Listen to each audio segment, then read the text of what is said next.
Yo, what's good? Let's get into another video. Lord Glorfindel. I hope I'm saying it right. Glorfindel of the Golden Flower. Sorry. I'm really good at rolling my R's, it's just a talent I have. Make sure you subscribe to the channel. Check out Men of the West as well. Really, really good content all across the board over there. And yeah, let's do this. Let me know in the comments down below what you guys want to see. And I'd really, really appreciate if you went and checked out my Patreon. There's going to be tons and tons of content added to there. So the quicker you check it out and sign up, the better, in my opinion. Let's do this. Lord Glorfindel of the Golden Flower. Make sure you subscribe before we get into this. Bye-bye.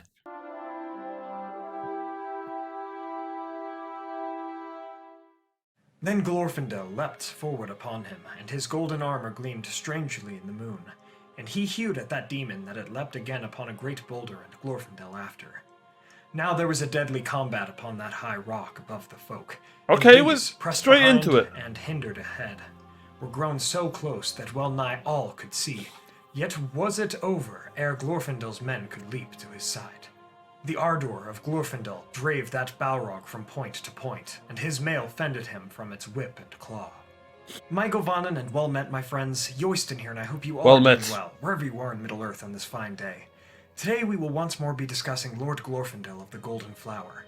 Here is an elf whose valor speaks for itself in Tolkien's works, but is still somewhat unknown and underrepresented. I have no idea who this guy I'll, is. of course, link related articles and videos in the description and cards as well that helped in the creation of today's video. My friends, thank you all so much for joining me Look today. at that Let's begin Balrog, our man. It's tale. black and blue. That's sick. Glorfindel, whose name means Golden Hair in Sindarin, was born sometime in the years of the trees, probably in Tirion in Aman, and likely to a family of royal elves that served the house of Fingolfin.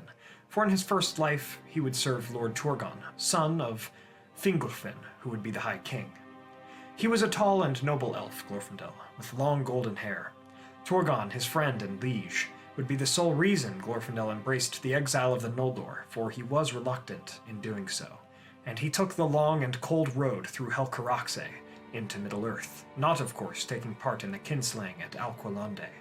Before long, Turgon and his folk would come to Vinyamar in Nevrast, where dwelt the Noldor, who looked to the west from Beleriand, and most missed their home at Tirion.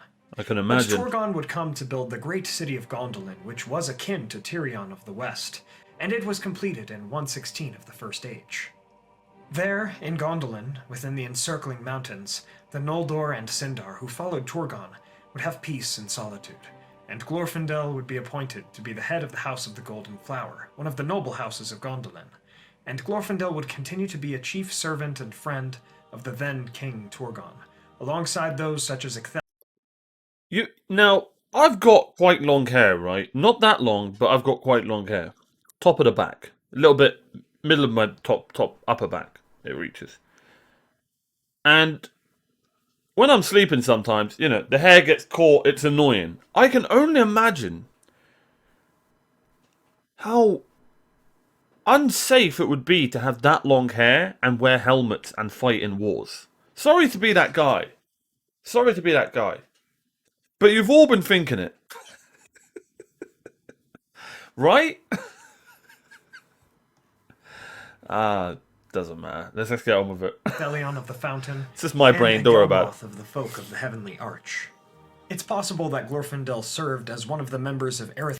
Back to the long hair thing, right? Here's the thing, right? You knock back an arrow, your hair's going with it, right? It gets caught up the horse's... It gets caught under the horse. An orc just grabs your hair. Like this. Come on. Let me know in the comments down below. Long hair, short hair, what are you running? If you're in these times. I guess to be an elf you have to have long hair. If you think about it, have we ever met a skinhead elf? No. I think you just get kicked out of the clan. Your hair is not fair and long. You must leave and become an orc. Erithil's escort when she left Gondolin to visit her brother Fingon. The Gondolindrim, the people of Gondolin, would love Lord Glorfindel during times of peace and war. Speaking of war, Glorfindel would accompany his liege Turgon when, unlooked for out of the south, the Gondolindrim arrived to fight in the Nirnaeth Arnoediad, the Battle of Unnumbered Tears. However, this battle would go ill, and Turgon's brother Fingon would be slain by Balrogs, making Turgon the new High King of all the Noldor afterwards. Glorfindel, alongside his friend Ecthelion, would guard the retreat of the host of Turgon back to the Pass of Sirion and onwards, back to Gondolin. Indeed, Glorfindel and the others would make it back to Gondolin and would remain there, even as the threat of Morgoth grew outside the encircling mountains, and his malice was ever turned towards finding and destroying the city of Gondolin. Such a time would come in 510 of the First Age, some years after the arrival of Tur, the man of the House of Hodor, who would marry Idril, daughter of Turgon, and have a son named Eärendil. During the Gates of Summer festival, in the morning, Morgoth's host would invade the Valley of Tumladen and attack the hidden city. Tur's warning for Turgon to leave the city and go to the havens of Falas with his people went unheeded, to the great disaster of Turgon and his city. During the fall of Gondolin, Glorfindel, along with his fellow elven warriors, would put up a great fight, even as women and children made to flee the city through Idril's secret way. Glorfindel, as it is told in the Fall of Gondolin and Book of Lost Tales 2, helped fight off the armies of Morgoth, donned in golden embroidered armor, and with a rayed sun upon his shield, as was the attire of the House of the Golden Flower that held fast during the battle. Glorfindel and his elves would battle against the orcs in the streets to hold the great market of Gondolin, but the Fire Drake, or one of the many of the Fall of Gondolin, destroyed many elves and pushed them back. Glorfindel with some of his strong folk would cut their way out, and eventually come to the Square of the King, and Glorfindel would join Tur in defending the square. But once more a dragon would come forth, this time accompanied by amazing art. Balrogs. Glorfindel's friend and ally, Ecthelion, would kill Gothmog, Lord of the Balrogs, being slain himself in the process, and his sacrifice would buy time for many women and children to flee the city, and Glorfindel would attend them, holding the rear guard. King Turgon would be slain, for his own tower fell upon him, but Glorfindel would pass on through Idril's Pass, still holding the rear guard. But even when they were on the mountain pass of Cirith Thoronoth, the eagles cleft, orcs, and even a Balrog would waylay the people of Gondolin. Now, whether you are a man, a hobbit, a dwarf, or even an elf, there come times in one's life when you meet a challenge that might just defeat you, but you must meet it nonetheless, not for your own good necessarily, but for the good of many decent folk. Yeah. Many are the characters in Tolkien's works that face such times, and this was the hour of Glorfindel. He was the strongest of the refugees. Come on, Glorfindel! For most others were wounded, or were those who could not defend themselves. So Glorfindel gave up his life unflinchingly to save them, which, as we know with the tale of Eärendil, would save the son of Tur and Idril, who would go on to save... I need a lowercase o and a 7 in the comments. ...the world from Morgoth. Glorfindel engaged the Balrog twice his size, fighting him upon that mountain pass. He would beat the creature upon its iron helm, hew off its whip arm at the elbow, and stab it in the belly. But in doing so, the Balrog pulled Glorfindel by the hair with him, and the two fell from the mountains into the chasm below. At the Balrog's death cry, the orcs with him were dismayed, fleeing or being slain.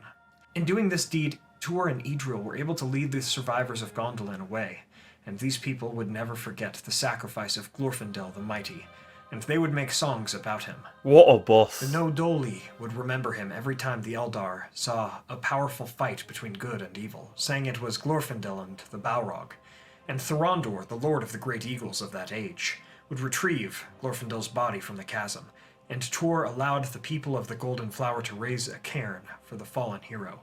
And though Thorn Seer, the Eagle Stream, was a river at the bottom of a gorge in the encircling mountains, and it was a dangerous place, yellow flowers would grow upon the mound, and Lord Thorondor would always protect it until the fall That's of cool. Beleriand.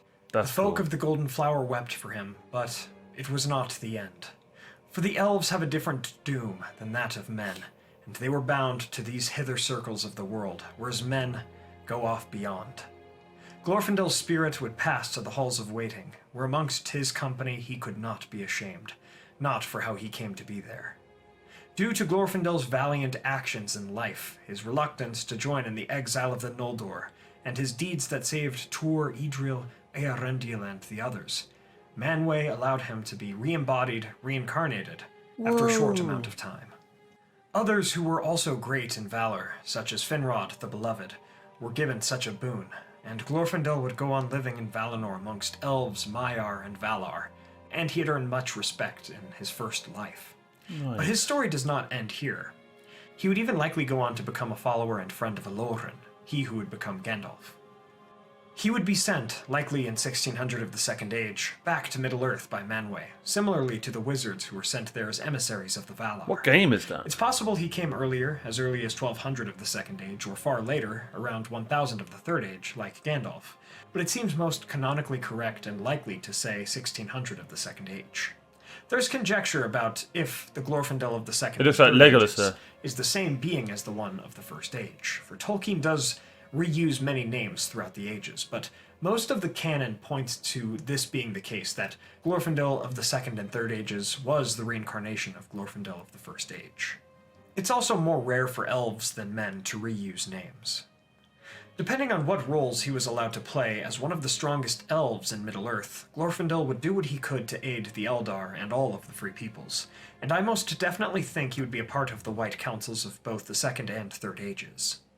Alike to Círdan the Shipwright, I would be unsurprised if he played a greater role in some of the events and wars of the Second Age, and we just haven't really heard about it, such as the War of the Elves and Sauron, or the War of the Last Alliance, but we do know that, during the Angmar War in the Third Age, Glorfindel would lead the Elven host in the Battle of Fornost, helping to end the Witch King's campaign in the north that had destroyed Arnor. Nice. But the Prince Eärnur of Gondor would be humiliated by the Witch King during that fight, and though the Prince of Gondor wanted to pursue the Nazgul, Glorfindel realized the true power and nature of the Witch King and bade Eärnur not to pursue him, saying that he would not return to these lands, prophesizing that the death of the Witch King was far off, and that it would not be by the hand of man that he would fall. This was surely powerful foresight on behalf of Glorfindel, and of course he would be right. Eärnur would go on to challenge the Witch King in Minas Morgul. I and love would the be art lost of to this the world of men. channel, man. The After channel, this, the arts that Glorfindel they would use. not play too much of an active role in the events of the world, but if he was indeed in the White Council, he most likely would have taken part in all of those meetings, as well as the assault on Dol Guldur in 2941. In 3018, during the events of the Lord of the Rings, Glorfindel would be assigned by Elrond to go forth from Rivendell and search for Frodo, the Ring-bearer and his company. Glorfindel would come upon some of the Nazgul in this venture, and he would leave an elf barrel on the last bridge, which Strider took as a good sign during their passing into the Trollshaws. The Hell yeah. Nazgul would flee from Glorfindel. Eventually, the elf would find his quarry, and would aid Frodo and his companions along. And giving Frodo to the care of his horse, Asfaloth. Was he in the movies? Let me know. I can't remember. I genuinely can't remember. Oh. So someone commented that in the movies they just make it look like Erwin uses the water trick to get rid of the Nazgul. But it was Frodo Glorfindel? and his companions along. And giving Frodo to the care of his horse, Asfaloth, the steed bore Frodo away from the Nine across the Bruning River towards Rivendell. Okay. While from the other side of the Nazgul, Glorfindel, whose power came out in a great light, chased the Nazgul into the flood of the river that took them. For indeed his power was great, and quite frightening to the Nazgul. Glorfindel, as did all high elves of Valinor, existed in both the mortal and unseen realms, even as the cloaks of the Nazgul gave them forms in the former, but they existed more totally in the latter. After this, Glorfindel helped bear Frodo to Rivendell, and he would take part in the Council of Elrond, speaking that he knew Tom Bombadil would not be a good keeper of the ring, should he receive it, and that a few options were before them. I need to do a video on Tom They Bombadil. could send the One Ring over the sea to the mighty west, drop it deep into the ocean, like the Lies of Sauron stated, or destroy it. The first could not be so, for as Elrond said, the Lords of the West would not receive the ring, as it was bound to Middle-earth. The second would only prolong the defeat of the West and the victory of Sauron, for eventually the ring would come back ashore, either to others or eventually to him.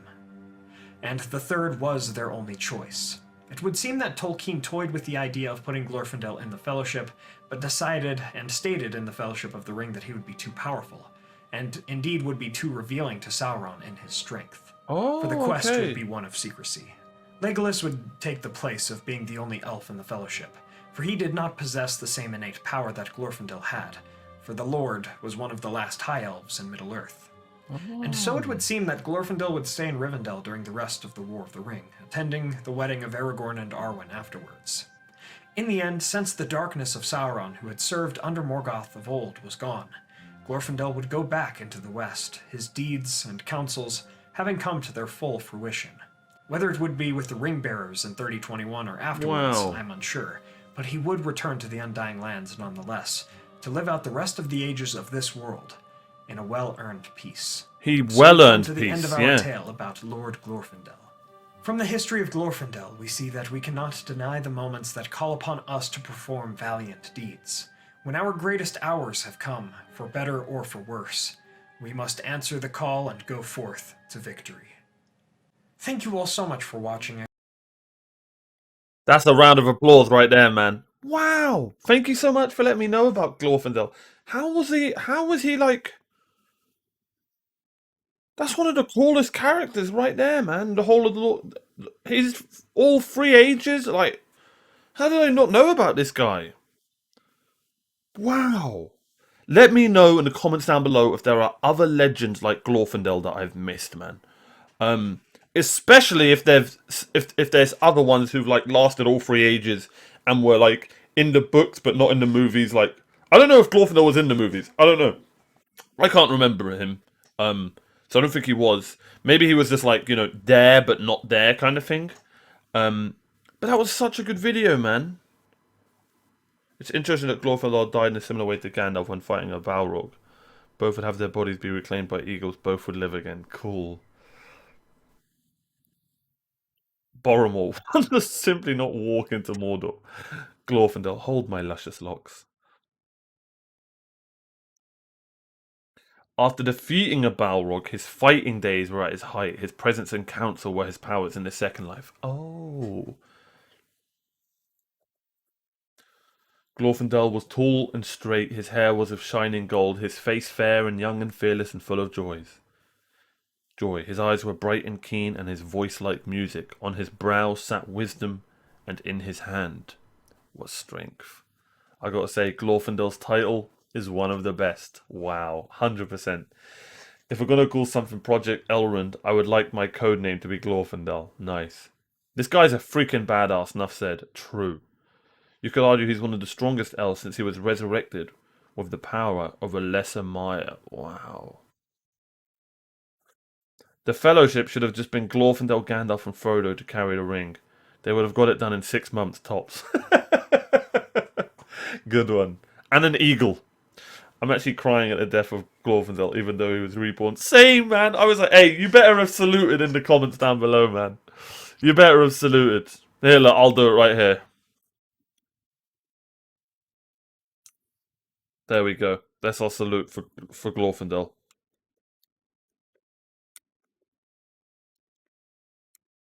There we go. Wait, I don't want to spell his name wrong. Okay, cool. It is DEL. There we go. Thank you so much for watching. Be sure to subscribe to the channel. Check out Men of the West. Links in the description for all more ways to support me. I really, really appreciate you all. That was an amazing video. I'll see you guys next time for more Lord of the Rings content. Peace out, God bless, and as always, take care. Bye, everyone. Hey, thanks for making it to the end of the video. I really appreciate your time. Please hit the subscribe button. We're on the road to 500 subscribers. It's so simple. Just click the red button and follow all my socials. I stream daily on twitch.tv/OmarioRpg as well. And if you want to support the channel further, the link is in the description to tip the channel. Thank you so much for being here. I really appreciate it. Peace out. God bless. And take care.